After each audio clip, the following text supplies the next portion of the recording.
Firstly, thanks very much, Irene, for inviting me. I consider it a great privilege to be here this morning to be able to share my thoughts with you. I'm Etienne Posthumus from Brill Publishers. I'm the digital publishing specialist. So what does that mean? It was a bit strange to put resident propeller head on the business card, so we had to invent a title. I look at the technical aspects around our digital humanities program, which is a new program at Brill, which we are busy developing. This morning, I'd like to look at our roots, a tiny little bit of history, then look at the topic of sustainability through a technical lens, and then to wrap up some musings on the future, on where are we heading. Our story starts 335 years ago at the University of Leiden. Back then, someone called Jordaan Luchtmans started, and he registered with the Leiden Guild of Booksellers as a bookseller. And he became a bookseller, a printer, and a publisher. As you did in those days, you did everything at the same time. One of the key features of Brill's publishing activities back then was the ability to typeset non-Latin alphabets. As you can see from the list, a whole slew of non-Latin languages we were able to typeset: Arabic, Hebrew, Turkish, etc. And that became pretty much one of the defining features, also informing the kind of fields that publishing happened in.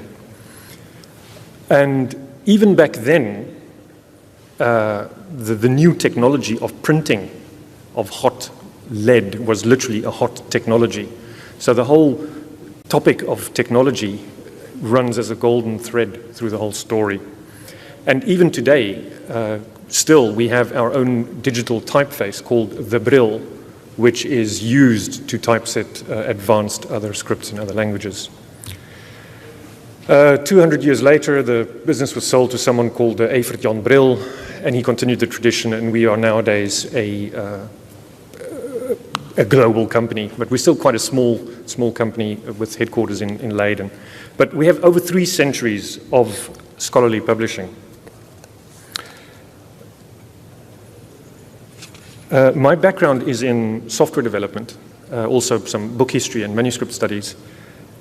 And I'd like to look at sustainability from a technical point of view. And the main feature, in my opinion, that you can contribute and work with in sustainability is data simplicity. Your data should be as simple as possible, but not simpler, which is an aphorism attributed to Einstein. So I was delighted to see the mention in this morning's Scientific American keynote. So what do I mean with simple data? What is simple data, and can we look at an example? So I'd like to show you an example of very simple data that we've been using for over 30 years. The exact same file, the exact same digital text file, has been in use for 30 years. This was originally done at the Royal Library in the Netherlands by a colleague of mine. He was avoiding conscription to the military. Back then we still had compulsory military service. And instead of going to the military, he actually catalogued the manuscripts of the Royal Library. And he created these files. And as you can see, it's a very simple format. There's very limited tagging. It's just a field name with some data. It was used in various forms to create DOS-based with cursor up-down navigating programs. Later on, we converted it to video CDs, and you could view the manuscripts in video CDs. And at the moment, it forms the basis, among others, of one of our premier products called Archives, which is used for some advanced searching and classification. And we're also moving into machine learning and visual uses of the data. But the fact is, those exact same files, unmodified, are still in use, and we use them today to do very interesting products. But the fact that they were so simple meant that we could retain them and use them. So avoiding the hypes is one of the things as far as data is concerned as well. Over the years that we've used this data, many formats have come and gone. I don't know if any of you ever worked with SGML before XML came along, and you still have the scars of SGML. And then we thought, yay, XML, it's simpler, and it's much easier. Yay, let's do XML. And it became this, I think personally, detrimental hype that everything became XML. And it was used in all kinds of places where it should never, ever been introduced, and we are still now burdened with XML everywhere. Now, I'm not saying XML is a bad thing. There are places, if you're doing text markup, where it's the only tool that makes sense to use. But technical people like myself just saw it as a hammer, and then everything looks like a nail. And they've actually applied XML everywhere. So if possible, make your data as simple as possible, but avoid the hypes. So, currently RDF, semantic web, Sparkle, everything is the hot topic. I must admit, I hate RDF because it's impenetrable, and people create these Sparkle projects that no one uses except the AI researchers who made them. So use a tool that's right for the job, and take heed and look towards the future and make things as simple as possible. And I added the tagline, human readability is also incredibly important. Even as a programmer or as a techie person, formats that survive are formats that can be read, consumed, and manipulated by humans. So as a rule of thumb, if someone shows you something, if you do view source on the web page, or if you get given a dump file of data and you can't read it, something is wrong. And even there are arguments that says, yes, machines read it, you don't have to read it as a human. Trust me, as a software developer, you have to be able to read your data.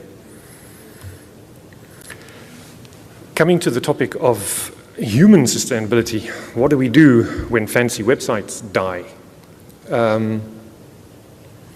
A few years ago, before I actually joined Brill in a different capacity, we had some news that there was this fabulous resource that we could use. It was an art institute that had spent many years and millions of pounds in a collaboration with IBM and other very esteemed partners to document and classify and create this wonderful data resource. And I was very excited because it was a very fabulous, rich collection of data that we were planning on building amazing things with. And I went to visit the then director of IT at this institute, who shall remain nameless. And I sat in the meeting and I said, well, great, when can we start? What formats are it in? Let's start doing the planning. And he looked at me and he said, well, we actually don't know where the data is.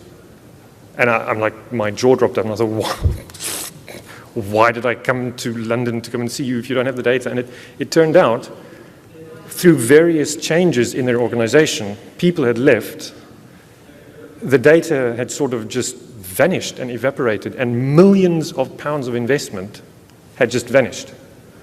So you need to consider these things, and the same thing happens at university institutions. In our case, in the Netherlands, we had a right-wing government sort of pop up, and funding for the arts and cultures the tap was closed, and it caused a lot of damage. And this can happen. So the argument is sometimes made, put it in the institutional repository of your university because we can trust that it's a resource that will be around forever. And it has also happened that it's not a resource. There is a danger that these things can vanish. So what can you do? Trust in humans. Fortunately, at that project that I mentioned, one of the staff members had made personal backups of the data. And we could contact him, and he actually had the disks in his garage, and we could actually get the disks. The problem then was the formats were incredibly strange, and it was all database backups in ancient formats of Microsoft SQL Server that no one could read, and it wasn't simple data. And it became a bit of a tricky problem then to what to do with this. So simplicity, once again, is the key. Some musings on the future. What's going to happen? One of the main things which amazes me is cheap disk space. It used to be such a thing, that storage space, and I know it's still a problem sometimes. It can be expensive institutionally to get more space and more servers and more disk space, etc. But we cannot imagine the richness of storage that is going to be happening around us. And if Arthur C. Clarke famously said, the future is here already, it's just not evenly distributed yet. If you want to see what it's like, go and look at for example, the astronomy faculties, or people at, yes, especially astronomy, who do those kind of research. They deal with, if they build a radio telescope, the amount of data that gets pumped through there makes your head spin. But it's filtering down, and we will be able to just ignore the problem of data. So it will solve all these kind of issues, but once again, what kind of data are you then going to be storing there? What does it look like? Can humans consume it? Is it useful? Is it information, or is it just data? The next point is virtualization and containerization. So it's one thing to be saving your data and storing it and maintaining it, but it's not only simple, stupid data. You also want to rescue rich interactivity. For example, all the Omeka sites that we have created, or other custom advanced websites. How do you actually preserve that for the future? How do you make that sustainable? And a technology that's coming to our rescue is virtualization and containerization, where you can script the entire environment, all the databases, all the configurations, all the settings that are needed. The fact that it's a Linux box or a Microsoft box or whatever, doesn't matter. They can all become virtualized. And we are seeing great gains in that regard. And it makes me very excited, where questions of, oh, I need a Linux server or I need a Microsoft server does not become relevant anymore. Software is eating the world, and it's solving many of our problems. Once again, the example of the strange project that we rescued. We could run a virtual Windows environment on Amazon Web Services, specify exactly the version of Microsoft SQL Server which was 10 years out of date, and we could restore the data. And the first thing that I did was I made a dump into plain text files, get out of the data format, simple data, simple usage.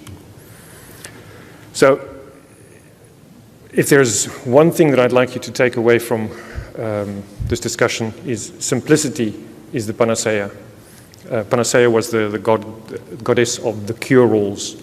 If you had, no matter what ailment you had, she would put on a poultice and it would fix whatever was wrong with you. And I think in our case, simplicity is the panacea.